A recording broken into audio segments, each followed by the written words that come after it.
Hello young champs, welcome to Magnet Brains. I am Tess Anna Jose and we are doing our grammar portion and we are following Language with Ease book, right? So we have a new topic today and that is prefix. Do you know what is prefix? Pre मतलब पहले, fix मतलब fix करना. So prefix मतलब किसी भी word के पहले आप कुछ fix कर दो, right? When you fix something in front of your word to change the meaning and it changes the meaning, that is a prefix. कोई भी word के आगे जब आप कोई और word add कर देते हो and the meaning changes, it is called prefix. ठीक है? Now let's start. Okay? First, Mohan was kind to the dog. Kind is, what is kind? हमने क्या सीखा? किसी भी चीज़ को डिस्क्राइब करने वाले वर्ड्स को क्या बोलते हैं? Adjectives, right? So Mohan was kind to the dog. Mohan dog के साथ बहुत काइंड था. काइंड मतलब when we behave very well, है ना, बहुत अच्छे से बिहेव किया, खाना दिया, उसको पानी दिया, ऐसा kind. Then Mohan was unkind to the dog. Did you see the difference? One is kind, one is unkind. Now क्या डिफरेंस आया? मैम ने क्या किया यहाँ पे? मैम ने यहाँ पे एक डिफरेंट वर्ड ऐड कर दिया, right? And that different word is un. This is prefix. When you add something in front of a different word to make a new word, that is called prefix. अभी समझ में आया? So kind and unkind are opposite. Kind और unkind मतलब opposite है. Kind बहुत अच्छे से behave करना, unkind बहुत गुस्से में, बहुत उसको मारना या उसको भगा देना, ये. So दोनों opposite words है. Opposite, उल्टा उल्टा. By adding un in front of an adjective, it becomes the opposite of the word. किसी भी word के सामने जब आप un add कर देते हो तो वो उस word का उल्टा हो जाता है, opposite हो जाता है. Adding un makes the word not plus word. It's simple. Kind word था, आपने un add कर दिया, वो क्या हो गया? Not kind हो गया. ठीक है? Kind, इसके सामने आपने क्या ऐड किया? Unkind. So un ऐड करने का मतलब है not kind. Simple, understood? किसी भी वर्ड के सामने जब आप un ऐड कर देते हो तो वो उस वर्ड का ऑपोजिट हो जाता है. Not वो वर्ड हो जाता है. Okay? When you add un to a word, it becomes the opposite of the word. ठीक है? जब आप un ऐड करते हैं तो वो उस वर्ड का ऑपोजिट हो जाता है. Not plus that word हो जाता है. Right? चलो, let's start with our exercises. It is unsafe to go near the hot stove. It is unsafe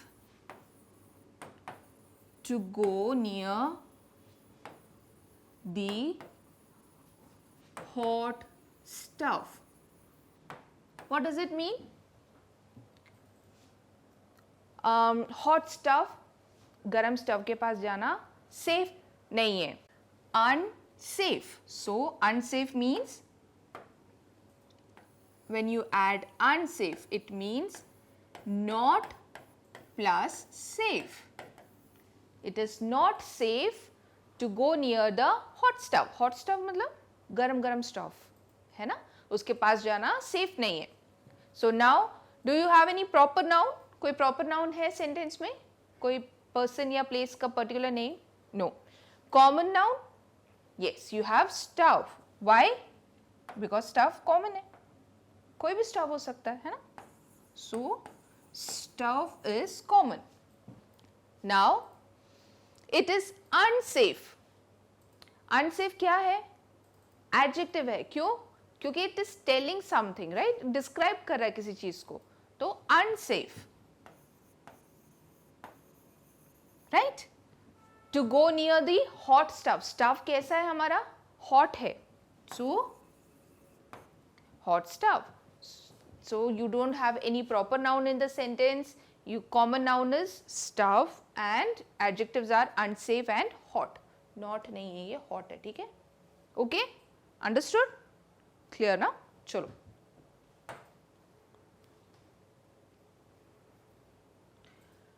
I feel करना मतलब कोई भी चीज़ feel करते ना, गर्मी, सर्दी, गुस्सा, anything, any emotion or any temperature that you feel is feel. I feel, you feel, we feel, they feel, same pattern. Feels कब हो जाएगा? He, she और it में, right? Do you feel cold early in the morning? आपको सुबह सुबह ठंडी लगती है? Yes, I do feel cold when I wait for the bus. Yes, I feel cold when I wait for the bus. जब मैं बस का वेट करता हूँ तो मुझे ठंडी लगती है. और yes, I feel cold when I get up in the morning. Yes, I feel cold when before the sunrise. ठीक है? और अगर no है तो no, I don't feel very cold. In fact, I feel warm. No, I don't feel cold. मुझे ठंडी नहीं लगती. In fact, मुझे ओके गर्मी गर्मी सा लगता है. गर्मी मतलब बहुत गर्मी नहीं. Warm is nice and warm. ठीक है? So you can say no, I don't feel cold. No, I carry my overcoat. No, it is not very cold in the morning. ठीक है? Yes या no में you can add on your reasons if you want. या फिर you can directly say yes, I do feel cold in the morning. No, I do not feel cold in the morning. Okay?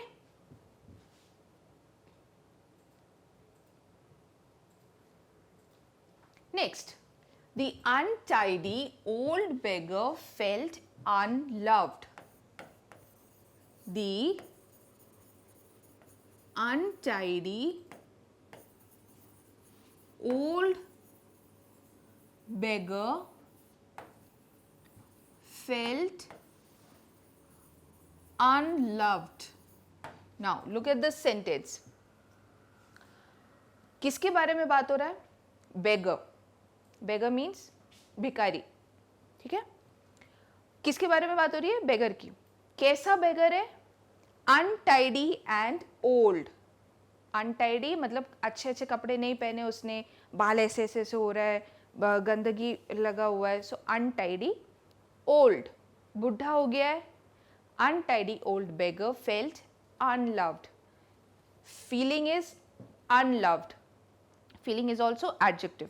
Unloved मतलब उसको लगा कि उसको कोई प्यार नहीं करता है. ठीक है? So किसके बारे में बात हो रही है? Beggar. So beggar is a common noun. Beggar is a common noun.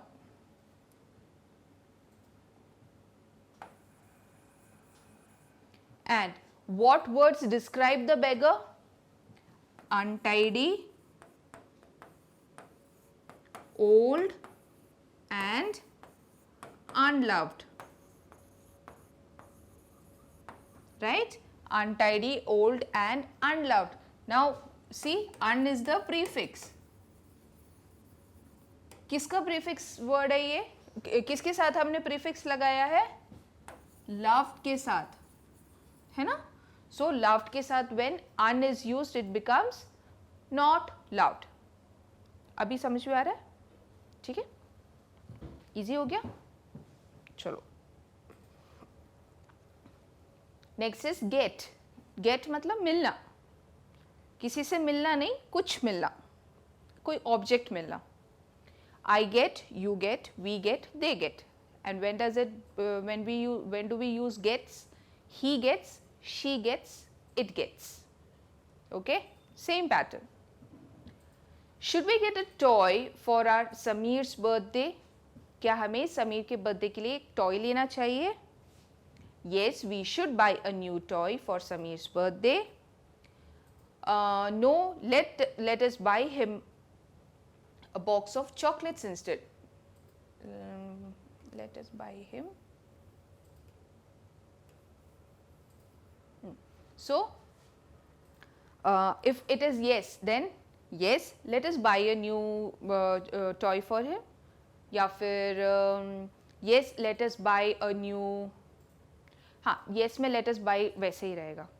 Next, if it is no, then you can say no, let us buy a dress for him, or no, let us not buy a toy because he already has a lot of toys. उसके पास already बहुत सारी toys है, तो then we will not buy any toy for him. या फिर you can say no, we will not buy a toy, instead we will buy a dress. हम लोग उसके लिए toy नहीं लेंगे, we will buy a dress for him. ठीक है? So when it is yes, it is directly yes. When it is no, you can just tell instead उसके अलावा क्या देना दे सकते हो. ठीक है? Understood? The tired workers were unpaid for their hard work. The tired workers were unpaid for their hard work. Now, any proper noun? किसी का name है, किसी जगह का या person का? No. So there is no proper noun. What are the common nouns? The tired workers were unpaid for their hard work. किसके बारे में बात हो रही है? Workers के बारे में, है ना? Workers कोई भी workers हो सकते हैं. So workers के बारे में बात हो रही है. So our common noun is workers. And क्या हो रहा है? They are unpaid for their hard work. वो उनका hard work. कैसा work? वो क्या कर रहे हैं? They are doing work, right?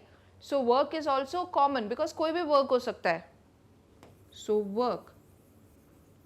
Now, workers कैसे हैं? Workers को कैसे define कर रहे हैं? Tired. And how is their work? They do hard work. So there is no proper noun, and see, unpaid.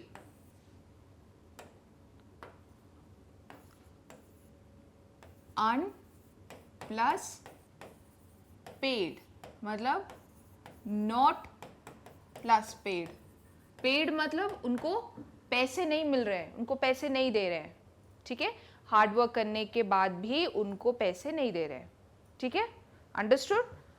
अन कहाँ लगता है पता चल गया ना? किसी भी वर्ड के साथ जब अन लगता है तो वो उसका ऑपोजिट हो जाता है. I sip. Sip is when you have a straw, you sip from a straw. Sip करते हैं ना? ग्लास में straw डाल के. That is sip. Or even when you drink from a glass, when you take a small sip, it is called sip. मतलब हल्का सा लेते हैं ना? That is sip.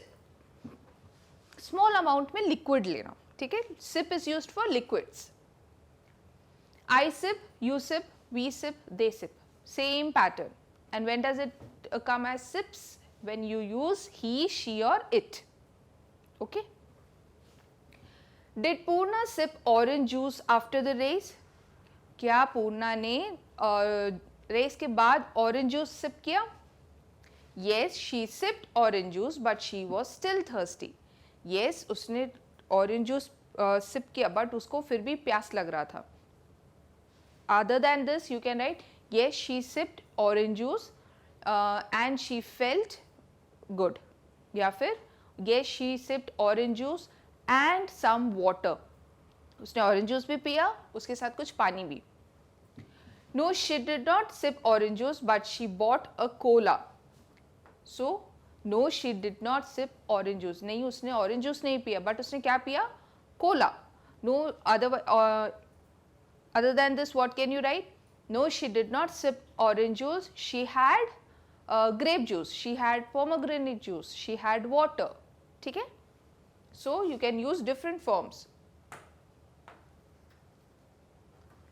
Undo the zip of the blue bag and unpack the colorful clothes.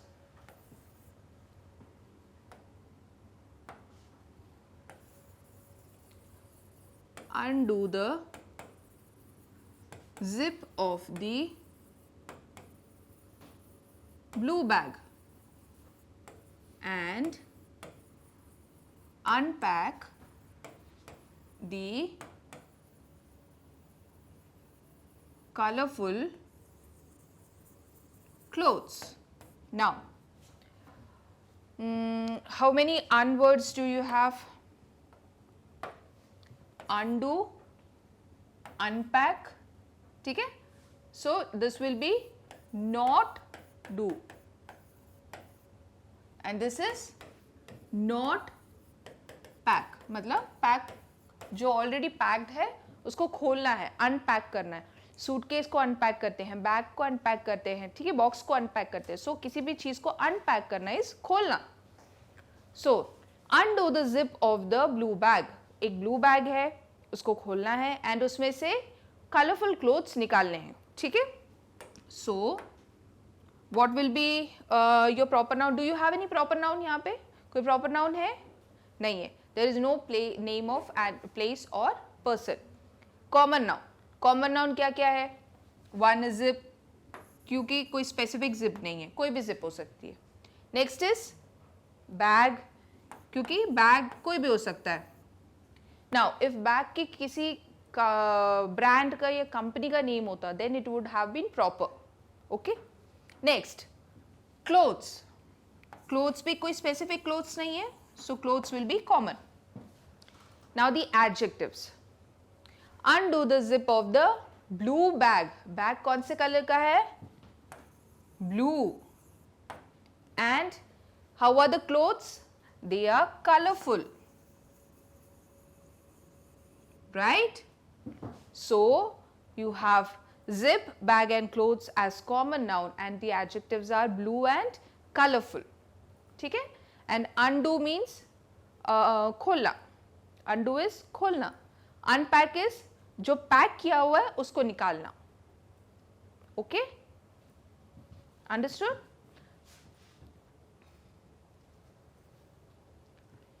I give, you give. Give मतलब देना.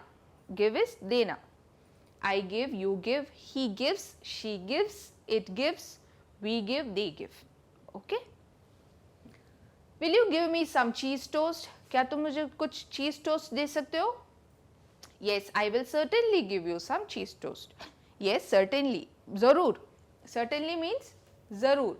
Certainly yes के साथ usually use होता है. Definitely, certainly, surely, ठीक है? All these are used with yes.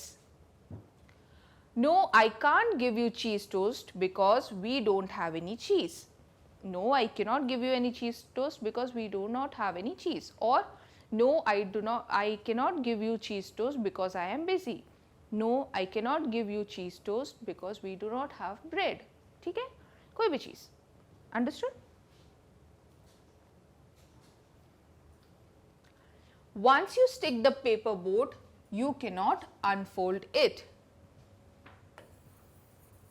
Once you stick the paper boat, you cannot unfold it. What does it mean? Have you made paper boats? Paper boats बनाए हैं आपने? Okay, अगर आप paper boat बनाने के बाद उसको stick कर दो, मतलब जहाँ fold कर रहे हो वहाँ पे अगर stick कर दो तो उसको खोल सकते हो दोबारा? No, you cannot. So once you make the paper boat, once you stick the paper boat, you cannot open it. The sentence means that. ठीक है? Now, do you have any proper noun? कोई proper noun है यहाँ पे? किसी person या place का name? No, there is not. So there is no proper noun. Common noun. Once you stick the paper boat, you cannot unfold it. Only two underline words you have. One is paper and one is boat. So what is the common noun? Boat. Why? Boat कैसी भी boat हो सकता है ना, कोई भी boat हो सकता है. नाउ यहाँ पे paper can also be common noun और द एडजेक्टिव, दोनों हो सकता है. पेपर इज कोई भी पेपर हो सकता है ना, कोई स्पेसिफिक पेपर तो नहीं दिया है. So you can write it as common noun और एज एडजेक्टिव. यहाँ पे we will put it as adjective. Why? Because boat paper से बना हुआ है. The material used to make the boat is paper. So we have seen कि the materials that are used to make the noun are adjectives, है ना. Paper boat, then leather bag या फिर woollen coat, है ना. सो यहाँ पे we will take it as adjective. Make, बनाना, केला वाला बनाना नहीं, कुछ बनाने के लिए बनाना, ठीक है. I make, you make, we make, they make, and he makes, she makes, it makes. Same pattern. Okay. Did the girl make her own bed? कोई गर्ल है, क्या उसने सुबह उठ के अपना बेड सही से खुद से बना लिया? Yes, the girl made her own bed after she got up in the morning. Yes, the girl made her own bed after she got up in the morning. सुबह उठने के बाद उसने अपना बेड खुद बना लिया. Or what can you say? Yes, she made her bed after. Yes, the girl made her own bed. She is very neat and clean. She likes her room very neat.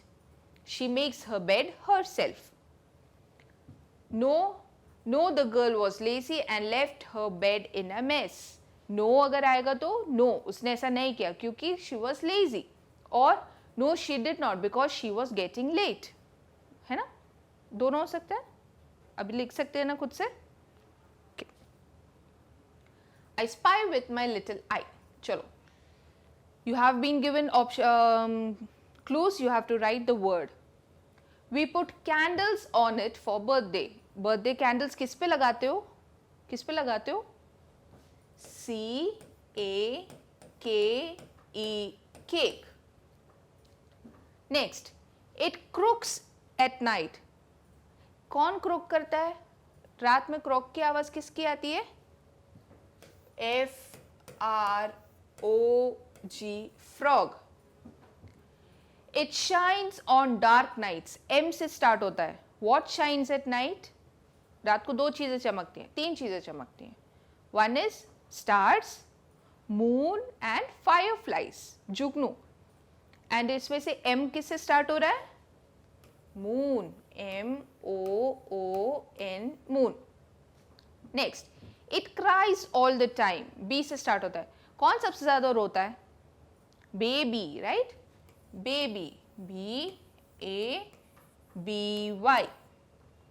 Next, people wear it on their heads. सिर पे लगाते हैं. And it starts with H. What is it? It can be hat or it can be a hairband. H-A-T, hat. H-A-I-R-B-A-N-D, hairband. Okay, दोनों हो सकता है. Starts with H ही दिया है हमें. Okay, so we put candles on it for birthdays. Cake. It croaks at night. Frog. It shines on dark nights. Moon. It cries all the time. Baby. People wear it on their head. Hat or hairband. Clear? Done? Are you writing along with me? Ma'am के साथ साथ लिख रहे हो? So that was your short topic for prefix. इतना ही है आपका prefix में. So let's rewind. What is prefix? When you add a word in front of an already existing word and it changes the meaning to opposite. किसी भी word के सामने आप कुछ add करते हो and वो उसका meaning change कर देता है. Usually it is un, U-N, un. ठीक है? Opposite हो जाता है उसका. So that is prefix. कौन कौन से words देखे हमने? Unpack, undo, unfold, then unkind, unfriendly. So these are all opposites for the given word. Understood? So that was all in prefix. Please keep your textbooks clean, sharpen your pencils while you write. ठीक है? अच्छी अच्छी writing में लिखना. Keep your books clean. I will meet you next time with a new topic. Till then, take care. Bye bye.